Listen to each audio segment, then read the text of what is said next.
रात के 2 बजे हैं। कमरे की लाइट बुझी हुई है, पंखा घूम रहा है।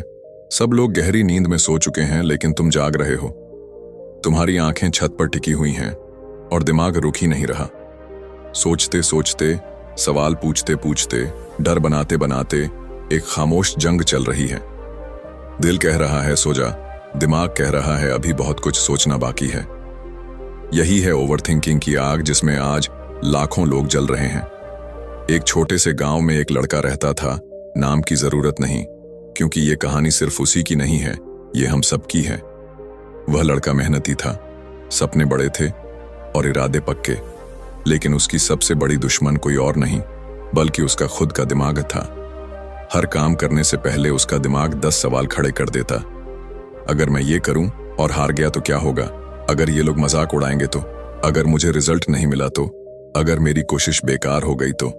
और बस यही सोच सोचकर वह अपने ही कदम रोक देता। वो कॉलेज में पढ़ता था। एक बार उसे एक बड़ा प्रोजेक्ट बनाने का मौका मिला। शुरू में वह खुश हुआ, मगर जैसे ही उसने काम शुरू किया, ओवरथिंकिंग ने उसके पांव जकड़ लिए। उसने सोचना शुरू किया, अगर प्रोजेक्ट खराब निकला तो? अगर सबने उसे फेल करार दिया तो? अगर टीचर गुस्से में आ गए तो? अगर मेरी सारी मेहनत मजाक बन गई तो? और इन अगर और लेकिन में उलझते उलझते उसने काम ही छोड़ दिया। धीरे धीरे उसका आत्मविश्वास टूटने लगा। बाहर से वह सामान्य दिखता, लेकिन अंदर ही अंदर वह खोखला हो रहा था। दोस्तों के साथ बैठता, लेकिन बातें करने से डरता, कहीं कुछ गलत न कह दे। क्लास में जवाब जानता हुआ भी हाथ उठाने की हिम्मत नहीं करता, कहीं सब हंस न दें। उसकी जिंदगी जैसे एक अदृश्य कैद खाने में बदल गई थी, जिसकी सलाखें किसी और ने नहीं बल्कि उसके खुद के दिमाग ने बनाई थीं।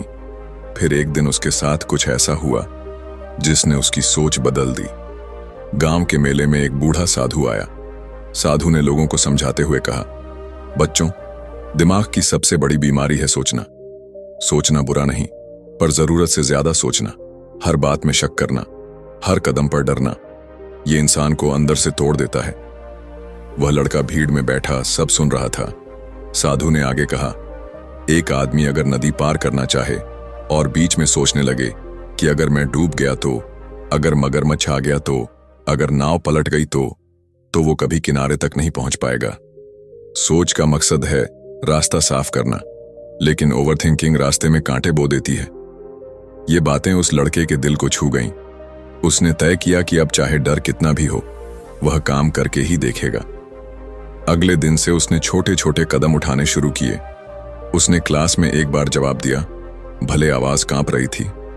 उसने प्रोजेक्ट पर दोबारा काम शुरू किया, भले बीच बीच में डर आता रहा, लेकिन हर बार उसने खुद को याद दिलाया, सोचना बंद कर, करना शुरू कर। धीरे धीरे चमत्कार हुआ।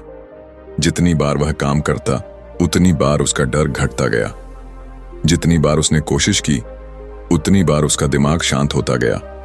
और आखिरकार उसने वो प्रोजेक्ट पूरा किया जिसे कभी छोड़ दिया था। टीचर ने उसकी मेहनत की तारीफ की, दोस्तों ने उसकी हिम्मत की सराहना की। उस दिन उसे समझ आया कि ओवरथिंकिंग कोई बीमारी नहीं बल्कि एक आदत है, और आदत को तोड़ा जा सकता है। जब तक हम अपने दिमाग को घसीटते रहेंगे, ये हमें पिंजरे में बंद रखेगा, लेकिन जैसे ही हम करने की तरफ बढ़ते हैं, सोच की जंजीरें टूटने लगती हैं। कहानी का सच यही है, ओवरथिंकिंग से बाहर निकलने का एक ही तरीका है, कदम बढ़ाना, चाहे छोटा ही क्यों ना हो। तुम जितना सोचते जाओगे उतना फंसते जाओगे, और जितना करते जाओगे उतना मुक्त होते जाओगे। तो अगली बार जब तुम्हारा दिमाग तुम्हें डराने लगे कि अगर ये हुआ तो, अगर वो हुआ तो, तब मुस्कुराकर कहना, तो क्या हुआ, मैं करके देखूंगा। क्योंकि याद रखो, सपने सोचकर पूरे नहीं होते, सपने मेहनत और हिम्मत से पूरे होते हैं।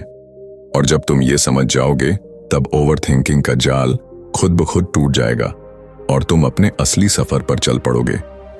यही सफर तुम्हें वहां ले जाएगा जहां सिर्फ 1% लोग पहुंच पाते हैं, आजादी, हिम्मत और सफलता की ऊंचाई पर।